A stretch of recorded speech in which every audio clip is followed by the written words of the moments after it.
네, 안녕하십니까. 계백장군 인사드립니다. 오늘 제가 여러분 앞에 한번 올리고 싶은 방송 내용은요, 황교안 대표께서 제 방송을 봐줄 확률은 0%. 예, 계백장군 스스로가 그걸 잘 알고 있습니다.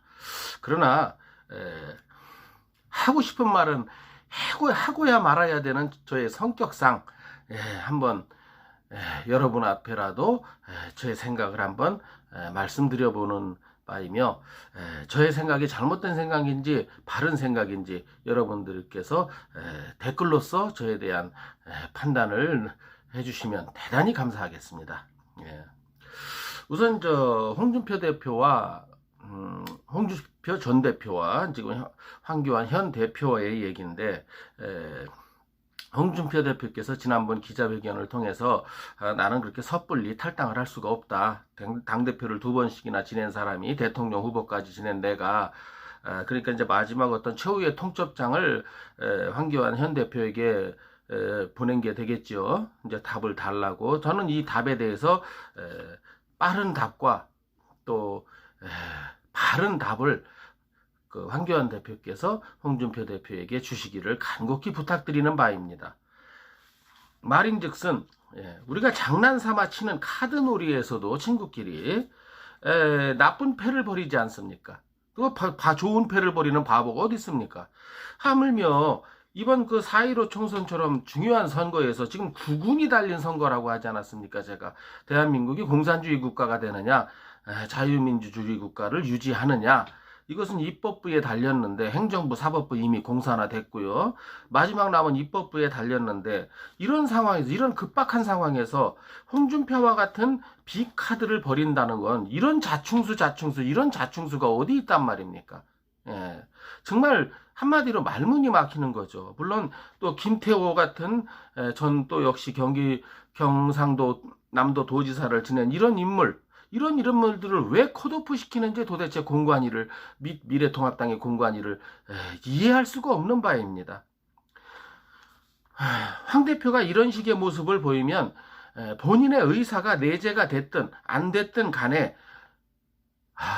이 황교안 대표가 다음번 대통령 후보에 나설 정적을 미리 제거하는 모습으로 본인의 의사가 기든 아니든 간에 그렇게 보여질 수 있는 것도 사실이 아닙니까? 이것을 합리적 의심이라고 하지 않습니까? 예. 지금 미래통합당에는 황교안 대표, 홍준표 전 대표, 김태호 전 경남지사, 김병준, 이번에 세종시로 출마했다는 등등의 잠룡군이 있지 않습니까? 이들 모두가 다 훌륭하신 분들입니다.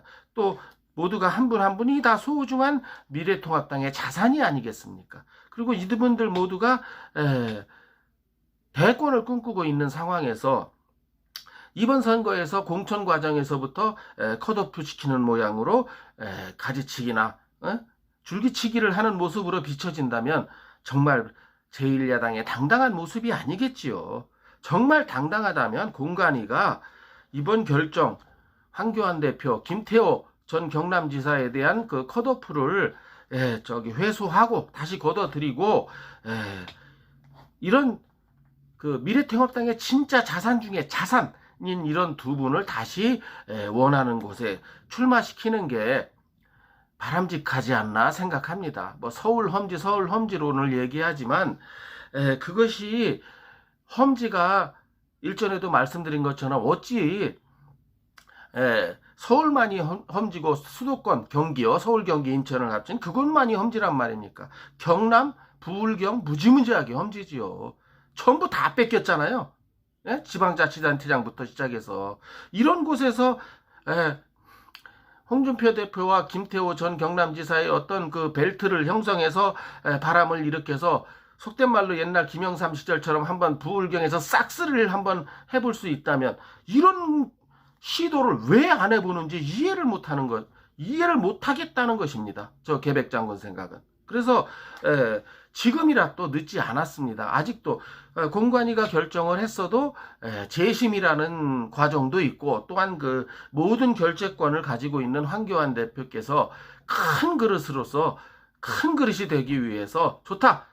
나는 그렇게 치사하게 정적을 제거하기 위해서 공천을 이용하는 사람이 아니다 해서 이 두 분이 자산인 건 분명하지 않습니까? 큰 자산이죠. 그것도 큰 자산. 여기를 당당하게 이분들에게 공천을 하게끔 해서 당대표의 권한으로서 말입니다. 공관위를 뛰어넘는 당대표의 권한으로서. 그래서 오해도 불식시키고 오히려 이랬을 적에 황교안 대표가 더 존경받는 사람이 되지 않을까 싶기도 합니다. 그래서 나중에 이런 그 잠룡들끼리 미래통합당 내에서 경선을 해서 거기서 뽑힌 후보로 다음번 미래통합당 대통령 후보로 나서서 문재인 정권을 완전히 그냥 보내버리는 것이 이것이 아주 정도로 가는 길이 아닌가 저는 그렇게 생각합니다. 이어 자금의 그 미래통합당의 공관위를 보면 뭐 공정하게 한다 하지만은 좀 어떤 면에서 많은 부분에서 공정하지 않은 김영호 위원장의 독선 같은 것이 많이 보입니다.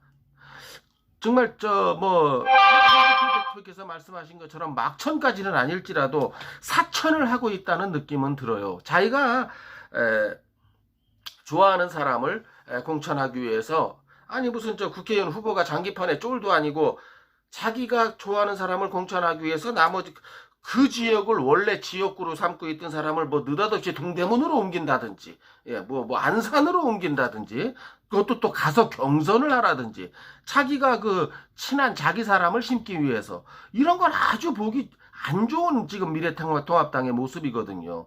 이걸 가지고 어떻게 사천이 아니라고 말할 수가 있겠습니까? 황교안 대표 생각해보세요. 이건 분명한 사천입니다.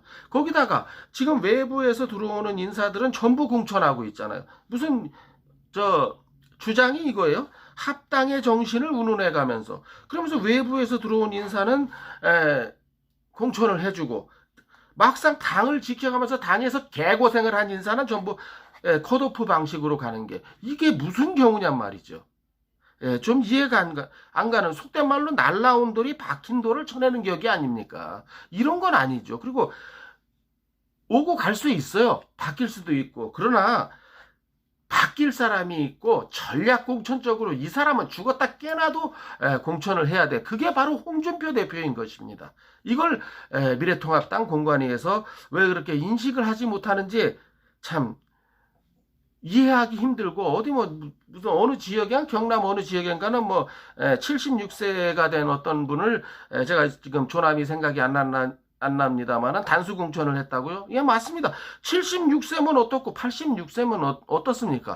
그분이 꼭 당에 필요한 사람이면 공천을 줘야 되겠지요. 그러면 그런 식의 맥락으로 볼 때 홍준표 대표는 어떤 사람입니까? 당 대표를 2번 지내고 그 험지하는 서울에서 동대문을 해서 3번을 연속 출마를 해서 이미 그렇게 험지 출마를 마다하지 않고 이미 경험을 가지신 분이 이제 마지막 이제 자기 정치 인생 마지막이라고 하고 마지막 한 번쯤은 내가 고향에서 편하게 한번 좀 입성하고 싶다 하는 거 이거 어떻게 보면 존중하는 마음에서라도 한번 좀 그렇습니다. 그동안 고생 많으셨습니다 하는 그런 공로를 인정해 주는 것도 어떤 그 당대표를 2번씩이나 지낸 분에 대한 예의가 아닌가 싶습니다. 지난번 그 대통령 선거에서 2위라는 그 24% 2위라는 경이로운 기록을 세울 때도 그 당시 자유한국당 그 지지율이 단단히였어요. 단단히. 3%, 5% 하는 이 단단히를 20%대로 끌어올리신 분이 누구십니까? 그게 홍준표 대표십니다. 이런 분을 무슨 이렇게 무슨 신따말은 고무신 내다버리듯이 이렇게 하는 건 말이 안 된다는 거죠. 그래서 지금은 지금이라 또 미통당 선관위는 홍준표 대표에 대한 또한 김영호 무슨 전 의원 혹은 경남도지사에 대한 생각을 다시 한번 재고해 주시기를 간청드리며 이 모든 결재권을 가지고 있는 황교안 대표께서 큰 결단을 내려주시기를 이 계백장관 간곡히 부탁드리며 김형호 홍준표 벨트를 형성해서 부을경에서 엄청난 화라산 같은 불을 일으키는 재점화를 지금이라도 또 시도해 주시기를 바랍니다. 뭐든지 노장은 물러가라 이런 식이면 조금 전에 76세 먹은 그 단수 후보 얘기도 했습니다만은 무조건 노장은 물러가라는 식으로 말을 하자면은 이게 뭐가 잘못되냐면 예를 들어서 서울대학병이든 연세대 세브란스 병원이든 그럼 모든 걸 개혁한답시고 거기 있는 의사들 다 내보내고 인턴하고 레지던트들만 쫙 채울까요? 그러면 젊은이를 써야죠. 물론 젊은 정신도 중요하고 그러나 이 비례가 있다는 것이죠. 비율이 있고 아니 서울대병원 세브란스 병원, 고려대병원을 예를 들어서 전부 인턴과 레지던트로 갈면 어떻게 병원이 잘 돌아갈까요? 예, 죽어 나오는 환자가 많을 겁니다. 예, 의사도 임상 경험이라는 게 왜 필요합니까? 그러면 임상 경험이 풍부한 의사와 밑에서 배우는 게 인턴, 레지던트들 아니겠습니까? 이것이 아름다운 조화가 아니겠습니까? 그렇다면 정치에서도 경륜이 얼마나 중요합니까? 경륜이 있는 정치인이 있을 때 신인 정치인이 제대로 된 정치를 배울 수 있는 것이지 무조건 노장은 커트시킨다는 이런 건 궤변에 불과하다. 그래서 진정한 진짜 컷오프 시켜야 될 사람이 있죠. 예를 들면 저 더불어공산당처럼 무슨 뭐 성추행, 성폭행 이런 걸 제가 말하는 게 아니지 않습니까? 전혀 거리가 멀지 않습니까? 홍준표니 김태훈이 하는 후보들이 또 저 무소속이지만 이정현 이런 후보들은 좀 존중할 사람은 존중해주는 면도 보여줘야 그래야 지금 정치 신인들이 선배를 존경하는 것을 배우지 그런 식으로 컷오프 당하면 아이고 나만 살면 다행이구나 하는 거 그거 외에 뭘 가르쳐 주는 게 된단 말입니까? 예, 그러니까 나쁜 선례를 남기지 마시고 이제라 또 황교안 대표님 제발 황교안 대표님도 물론 훌륭하신 분입니다.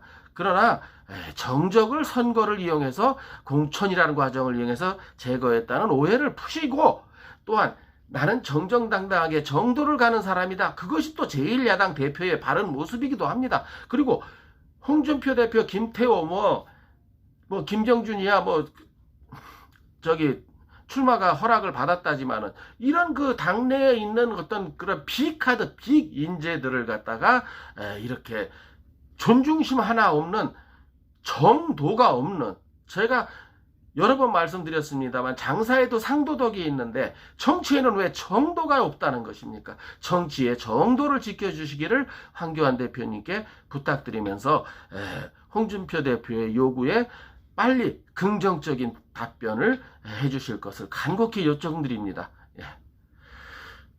들어주시고 보아주셔서 감사합니다. 개백장군 방송 오늘 여기까지입니다. 예. 그리고 오늘 제 방송 처음 보신 분이라면 동의하셨다면 좋아요와 구독 버튼으로 동의 안 하셨다면 제 욕을 해도 좋습니다. 댓글에 비판글 많이 남겨주시기를 부탁드리면서 다음번 영상에서 뵙겠습니다. 감사합니다. 안녕히 계세요.